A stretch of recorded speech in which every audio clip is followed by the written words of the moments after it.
তো হ্যালো ভাই ব্রাদার, কি অবস্থা সবাই? আশা করি সবাই ভালো আছেন, আমিও ভালো আছি। আপনাদের মাঝে নতুন আরো একটি ভিডিও নিয়ে চলে এসেছি। তো সব বেশি বক বক না করে চলুন সোজা ভিডিওতে গিয়ে ল্যান্ড করা যাক।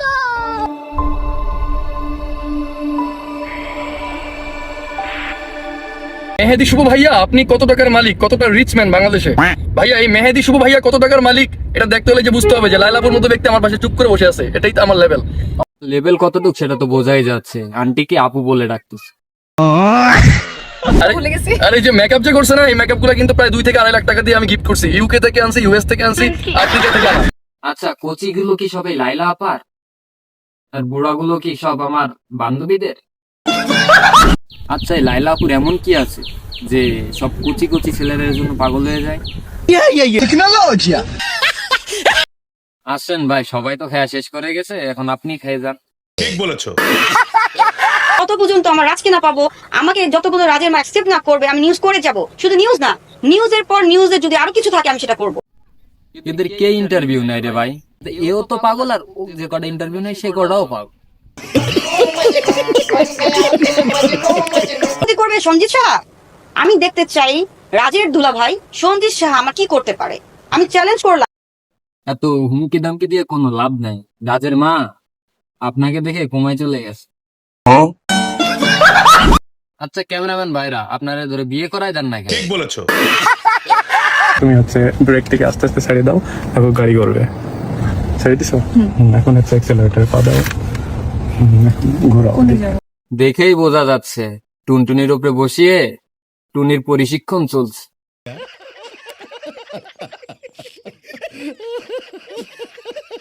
দেখে ঘোরাও, একটু সামনে দিয়ে ঘুরে। হ্যাঁ ঘোরাও, তোমার যেমন ভাবে মন চায় চলো। আয়েস আরাম আর কিচ্ছু লিগে না, চোদন আর খাওন আর কিচ্ছু না। মনের সুখে গাড়ি চালাবো ধীরে ধীরে আস্তে আস্তে, আর মাঝে মাঝে হরেন বাজাবো পক পক।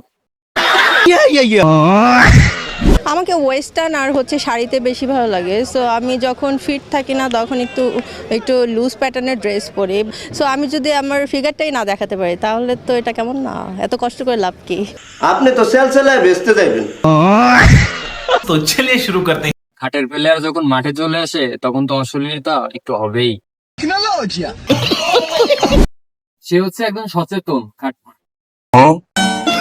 এটা সত্যি কথা, নিজের মুখে বলতেছি, প্রাউডলি বলবো যে আমি 2 সাবজেক্টে ফেল করছি। এত পড়াশোনা করে পরীক্ষা দেওয়ার কি দরকার? মা মেয়ে টিকটক করলেই তো হয়ে গেল।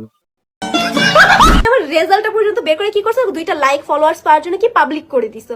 अच्छा। আপনি পরীক্ষায় ফেল করছেন তাতে কোনো সমস্যা নাই।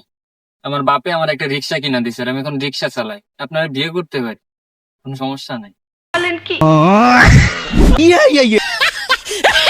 তোমার এত পড়াশোনা করার কোনো দরকার নাই, তুমি টিকটক করা চালিয়ে যাও, গোল্ডেন এ প্লাস পাবে। তো আজকের এই পর্যন্তই ছিল। তো সবাই ভালো থাকবেন, নিজের খেয়াল রাখবেন। দেখা হচ্ছে নতুন কোনো ভিডিও।